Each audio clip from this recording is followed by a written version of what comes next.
ബഹുമാനപ്പെട്ട Kollam mayor Shrimati Prasanna Ernest, ഇവിടെ സ്വാഗതം പറഞ്ഞ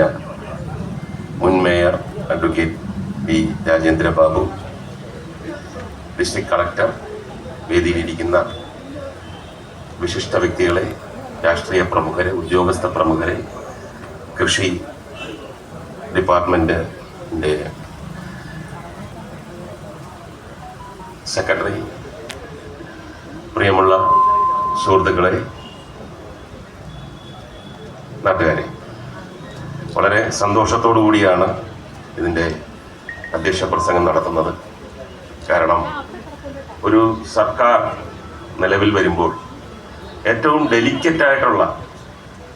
മലയാളികളുടെ സംസ്കാരവും വികാരവുമായിട്ടൊക്കെ ഏറ്റവും കൂടുതൽ ബന്ധപ്പെട്ട് നിൽക്കുന്ന രണ്ട്